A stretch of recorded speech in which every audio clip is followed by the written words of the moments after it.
Tôi bán em trai tôi đến miền Bắc Mã Lai. Tôi cố ý đấy. Bởi vì em trai là kẻ sinh ra mắc bệnh siêu hãm là xấu nết.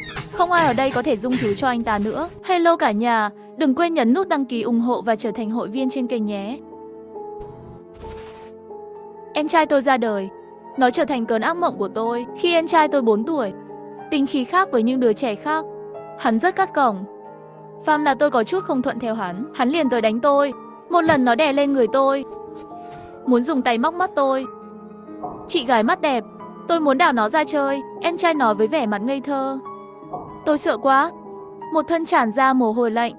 Bố mẹ đã nuông chiều em trai từ khi còn nhỏ. Cho đến khi em trai tôi 13 tuổi, cuối cùng cũng xảy ra chuyện chỉ vì mẹ tôi không muốn nó ăn quá nhiều đồ ngọt. Em trai tôi đâm vào mắt mẹ tôi bằng bút chì.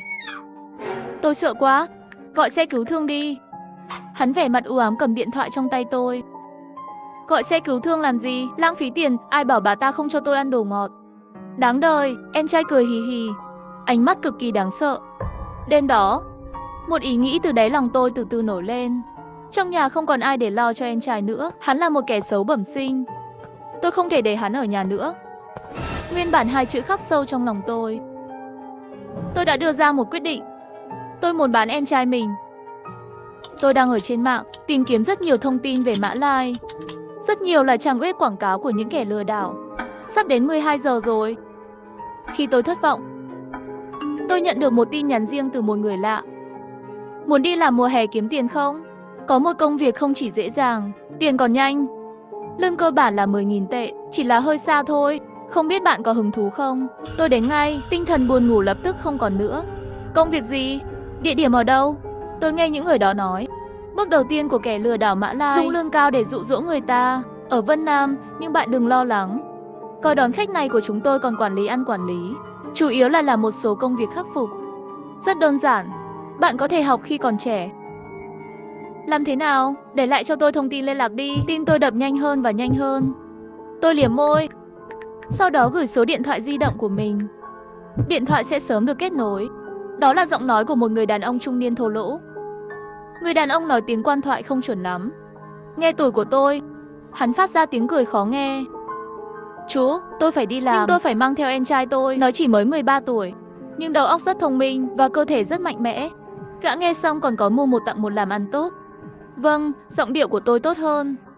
Ngày mai tôi sẽ lái xe đến đón các bạn. Nhưng hãy nhớ, không thể nói với gia đình bạn. Các bạn yên tâm, chú không phải kẻ nói dối. Sau kỳ nghỉ hè, tôi sẽ gửi các bạn về thật tốt. Tôi đã hẹn thời gian và địa điểm với người đàn ông. Trong lòng lại phát sinh lo lắng. Làm thế nào để lừa được em trai? Hắn rất cảnh giác. Đặc biệt là với tôi, ngày thường càng không dễ dàng tin lời tôi nói. Nhưng tôi không ngờ một chuyện xảy ra vào ngày hôm sau. Cứ để em trai ngoan ngoãn đi theo tôi. Ngày hôm sau, em trai nhất quyết phải đến bệnh viện thăm mẹ. Nhưng tôi biết, hắn chắc chắn muốn làm điều gì đó tồi tệ. Em trai ngồi trước bàn ăn, uống súp. Và bà tôi ngồi xổm bên dưới, cắt móng chân cho nó. Ôi, chân của cháu trai tôi rất đẹp.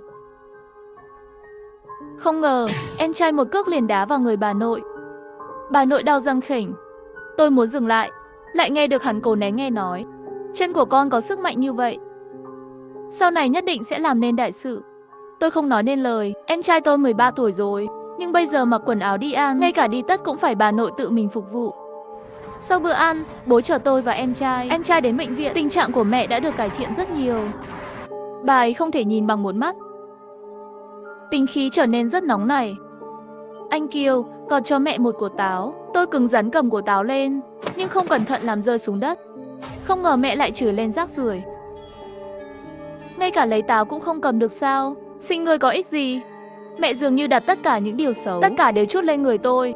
Và em trai tôi không biết nó đã đi đâu. Trong lòng tôi càng ngày càng nóng nảy. Thời gian tôi hẹn với người đó là 5 giờ chiều. Tôi phải đưa em trai tôi đến nhà ga trước 5 giờ. Cũng chính lúc này, tôi đột nhiên nghe thấy tiếng động từ dưới lầu. Mẹ chạy đến cửa sổ nhìn, sắc mặt thay đổi nhanh chóng xuống lầu. Có chuyện với em trai mày. Tôi và mẹ chạy xuống lầu.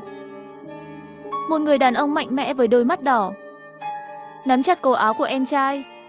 Vẻ mặt anh ấy rất tức giận. Các tĩnh mạch trên trán bùng nổ, một mặt muốn nuốt sống em trai tôi. Mà một phụ nữ mang thai đau đớn ngã xuống đất. Dưới người hắn toàn là máu. Sao anh lại giữ con tôi? Mẹ tôi hét lên. đẩy người đàn ông. Vợ tôi và tôi đang ở trên cầu thang. Hắn đẩy vợ tôi xuống. Người đàn ông hét lên. Em trai nói với vẻ mặt không quan trọng. Ai bảo hắn đứng ở bên cạnh như vậy? Tôi vô tình chạm vào đó. Sao vậy? Người đàn ông tức giận, đấm vào mặt hắn. Tôi nhanh chóng nói với em trai, em nhanh chóng chạy theo tôi đi, nếu không hắn sẽ rớt em.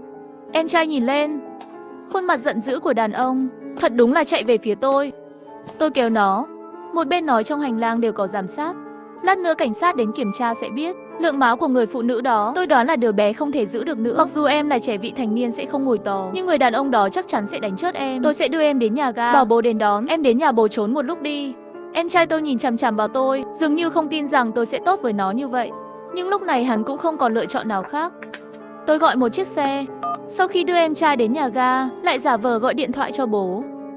Sau khi cúp điện thoại, tôi nói với em trai, bố nói ông ấy có người quen ở đây, vừa vặn có thể đưa em đến đó. Em trai tôi nhìn chằm chằm vào mắt tôi, nó lạnh lùng nói, tôi không tin chị. Tôi nhún vai. Ngay trước mặt hắn, tôi gọi cho bố tôi một cuộc nữa. Chị không nói dối. Bố có một người quen ở gần đây. Tôi mở loa ngoài. Sau khi nghe giọng nói của bố, em trai mới dần dần buông lỏng cảnh giác. Tôi nhìn xung quanh một chút, nhìn thấy một người đàn ông nhỏ bé đang đứng tại chỗ nhìn xung quanh. Tôi nhận ra người đàn ông này ngay lập tức. Chính là người đàn ông tôi đã liên lạc. Bên cạnh anh ta là một chiếc xe tải màu đen. Giọng lớn nhỏ nói với em trai tôi, nhìn đi, phía trước không có, đó là bạn của bố. Đi đi, nhanh lên, mẹ vừa gửi tin nhắn nói với chị, cảnh sát đang theo dõi. Em trai lúc này mới hoảng sợ chạy qua, nhìn em trai ngày càng gần đàn ông. Tôi cũng gọi điện thoại cho đàn ông, nói em trai tôi đã đến rồi. Người ca trong bộ đồng phục học sinh. Anh đưa thằng bé qua trước đi, mẹ tôi đang ở bệnh viện, tôi không thể đi được. Tôi sẽ không đi đâu. Tôi nhìn em trai tôi bị một người đàn ông đưa lên xe tải, sau đó xe tải chạy đi. Trong lòng tôi không thể nói nó như thế nào. Tôi chậm rãi trở lại bệnh viện. Mẹ tôi đang nằm trên giường bệnh. Khi nhìn thấy tôi, bà lập tức lo lắng hỏi em trai người đâu. Thằng bé ấy ổn chứ, con đã nói với bố rồi. Bố nhờ một người bạn đưa em trai đến chỗ bố. Tránh hiềm khích lúc nãy. Mẹ tôi lúc này mới yên tâm, gật đầu. Em trai con không cố ý đâu. Hắn chỉ là nghịch ngợm thôi. Người đàn ông đó đánh mẹ như thế này, không phải chỉ là mất một đứa trẻ sao? Cũng không phải là không thể sinh nữa. Mẹ tôi lau nước mắt nói. Tôi lạnh lùng nhìn bà ấy không nói lời nào. Bà ấy có thể chưa biết con trai yêu quý của bà ấy đã không thể trở về nữa. Đêm đó, nhà tôi nổ nồi rồi, bởi vì bạn của bố không đón được em trai. Em trai mất tích. Bà tôi nắm lấy cổ áo tôi, cho tôi một cái tát. Đồ khốn kiếp. Em trai mày đâu? Tôi không biết. Ngay lúc này, điện thoại của tôi bỗng nhiên đổ chuông. Tôi nhận được điện thoại của em trai tôi. Tao phải rớt mày. Trong điện thoại có tiếng hét của em trai. Nhưng giây tiếp theo, hắn lại phát ra tiếng kêu thảm thiết. Tôi nghe thấy tiếng xèo xèo. Điện thoại dừng lại. Sớm thôi, tôi nhận được tin nhắn từ điện thoại của em trai tôi. Trong tin nhắn là một video. Em trai mặt xám, bị người ta đuổi đi. Nhưng hắn làm sao chịu được loại ủy khuất này. Qua âm ác nhìn chằm chằm người đàn ông bên cạnh. Đột nhiên em trai tôi nhảy lên như một con chó điên, cắn vào cổ một người đàn ông. Hắn đã dùng dấu vết. Người đàn ông bất ngờ bị ngã xuống đất.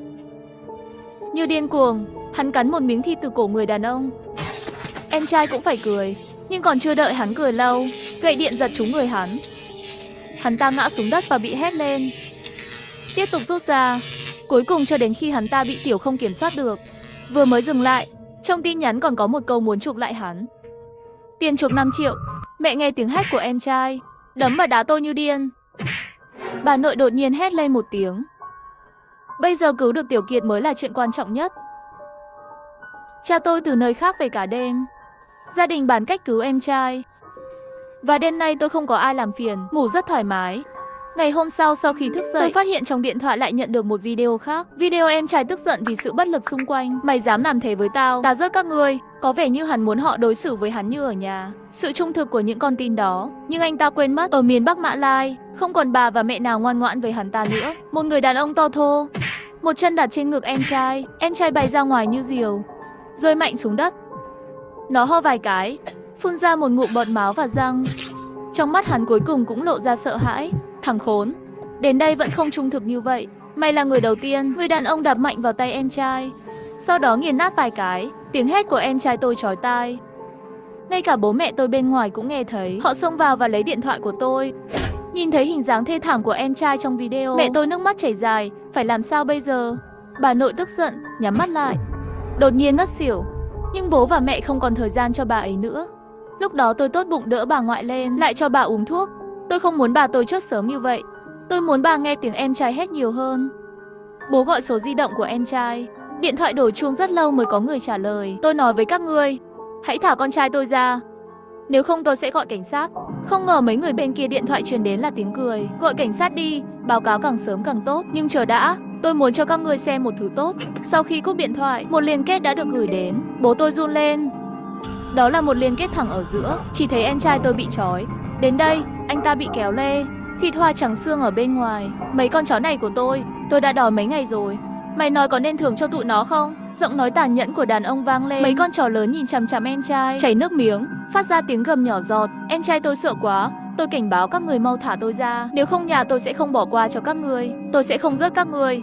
Người bên dưới cười điên cuồng. Một trong những người đàn ông thậm chí còn cười đến rơi nước mắt. Bố tôi phát điên, hét vào livestream. Quên đi, đây chỉ là livestream thôi. Người đối diện căn bản không nghe thấy tiếng hét của hắn. Mấy con chó sói lớn giống như nhìn thấy đồ ăn ngon, vô lấy em trai tôi. Dưới sự sợ hãi của người trước đó, em trai nhanh chóng ngất đi. Sao rồi, còn muốn báo cảnh sát không? Không báo nữa, không báo nữa.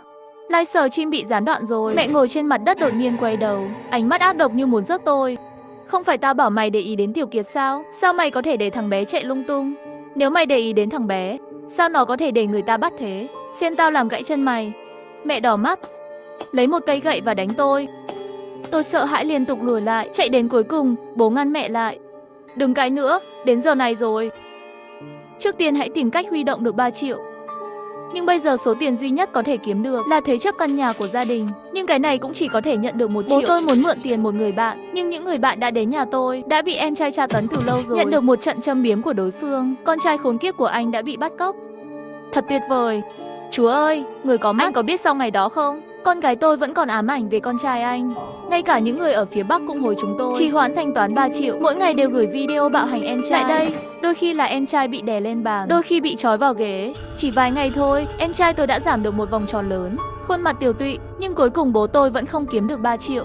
Nửa đêm nay tôi thức dậy đi vệ sinh. Tôi thấy bố mẹ và bà đang ngồi trong phòng khách, ngay cả đèn cũng không bật, thì thầm cái gì đó.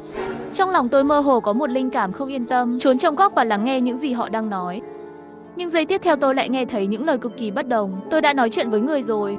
Một quả thận đó có thể đổi được 200.000, góc mắt 400.000, trái tim có thể bán được 1 triệu. Nhưng nếu bán hết những nội tạng này, Tiểu Kiều cũng không sống được nữa. Tôi đứng đó không dám động đậy, sau lưng toát mồ hôi lạnh, tim đập mạnh.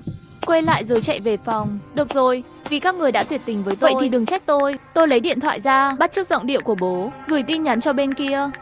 Tôi không thể kiếm được tiền. Tôi đã báo cảnh sát rồi. Các người chờ bị cảnh sát bắt đi. Vài phút sau, bên kia gửi một video, không cần nghĩ xem trong video có nội dung gì. Nhìn thấy em trai trong vũng máu, tôi đã tắt video, thì thầm tự nhủ, mày không rớt em trai mày, mà là một con thú, không cần phải tự trách mình. Ngày hôm sau tôi chuẩn bị bữa sáng cho gia đình. Họ không thấy lạ, bởi vì tôi luôn chuẩn bị bữa sáng. Nhưng bữa sáng hôm nay thật đặc biệt, sớm thuốc sẽ phát tác. Họ ngã xuống ghế sofa và ngủ thiếp đi. Tôi lấy điện thoại của bố ra, đã thử mở khóa mật khẩu rồi. Tôi đang ở trong điện thoại của bố, tin thấy cuộc trò chuyện của ông ta với người bán nội tạng. Thì ra hôm nay họ đã hẹn sẽ đưa tôi đi. Bố tôi muốn bán 3 bộ phận cơ thể tôi, thận và giác mạc. Tôi đánh một dòng chữ, tôi vẫn không thể làm điều đó với con gái tôi. Vậy đi, anh bán nội tạng của cả 3 người chúng tôi. Tôi sẽ để lại tiền cho con trai và con gái, hãy để họ sống tốt. Tôi đã cho vợ và mẹ tôi uống thuốc ngủ. Tự mình uống, các ngươi trực tiếp đến nhà tôi là được. Sau khi gõ xong những chữ này, tôi để điện thoại sang một bên. Sau đó tôi đóng gói hành lý của mình, nhìn họ lần cuối và rời khỏi nhà. Tạm biệt bố mẹ và bà.